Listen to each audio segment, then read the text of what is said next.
Ayan guys, ngayon po ay magluluto ako ng chicken curry at syempre ang unang-una ko pong ginagawa, pinapakuluan ko po muna yung chicken at ayan, ito po yung ating mga panghalo para sa ating chicken curry. Unang-una na po syempre yung curry powder, patatas, may itlog po ako syempre, chicken at saka carrots. Ayan, at saka po ito yung una at ikalawang gata. Kasi syempre pag nagluto po tayo ng manok, unang-una po natin pinapakulo yung ating pong pangalawang gata. At ayan na po, ginigisa na po natin yung chicken. Sa totoo lang po yan, napakuluan ko na yan. Kung tutuusin, luto na po yung manok na yan. At ayan, nilalagyan na po natin na yung ikalawang gata po yan, yung aking nilalagay dyan. Tapos, syempre, pakukuluan natin saglit and then ayan na, syempre nilagyan po natin ng paminta. Mahilig po ako sa paminta, yung pamintang buo po talaga yung aking inilalagay. Nakain ko po kasi yung paminta ng buo. Mahilig po ako sa paminta at ayan po, nilalagay ko na po yung pangalawang gata. Tapos, tatakpan po natin yan sa gitna para pagkukuluan lang po natin yan.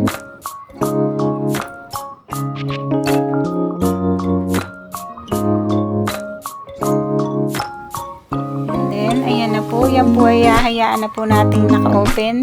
Hindi ko na po yan tatakpan kasi yung pong gata, diba pag tinakpan po natin, nag-a-absorb yung tubig, magiging na parang lumalabnaw siya. Kaya po yan, hindi na po yan tinatakpan. Para po yung gata malasa. At saka syempre po nilagyan na po natin ng curry powder. Ayan, konting halo-halo po.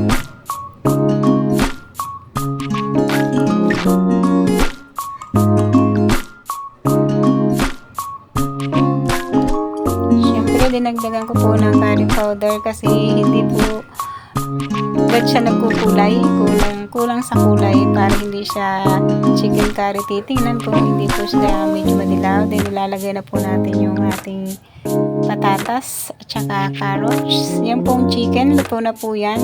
Ang gusto ko po kasi sa chicken curry, yung malambot po yung chicken.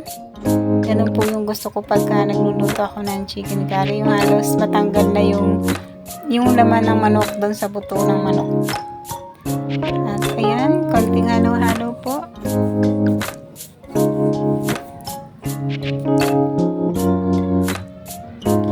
Then, yung pong tira kanina, inilagay ko po ulit yung tirang gata kanina kasi kulang po siya sa gata. Kasi yan po makakati po yan mamaya. Kasi pag nagluluto po ako ng chicken curry, ayaw ko po nung ganito, yung may sabaw. Gusto ko po yung banan siya, yung malapot, yung kate yung chicken curry. At yan, kumukulo na po. Dumidikit na po yung sandok doon sa pag hinahalo, dumidikit na po yung sandok kasi kuha na po yan, kunti na lang po yung tubig para lang siyang may gata pa kasi nasa apoy pa siya at kumukulo pa siya. Kaya parang marami pa siyang gata.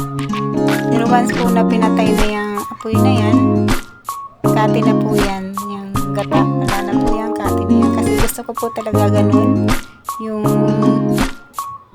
nagluluto ako, yung wala masyado siyang sabaw, yung kati po talaga, kasi yan po yung gusto syempre ng aking panlasa. Katulad dun sabi ko ng karaan, ako ang nagluluto, ako ang masusunod sa panlasa na aking gusto. Ayan, lutong-luto na po yan. Napakalambot na po ng laman yan ng manok. Sobra. Kasi halos matanggal na po talaga yung laman ng manok dun sa buto ng manok. Gusto ko po talaga pag nagluluto ako ng chicken curry, ganun yung kalalabasan. Ayan, syempre nilagyan ko po siya ng itlog.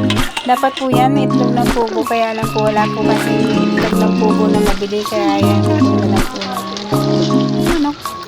And then ayan, kati na po siya. Napakalapot po at napakayami po ng aking version ng aking chicken curry. At yan po ang aking chicken curry version na Lapihana Pass. Thank you for watching, guys. God bless and keep safe, everyone. Bye-bye.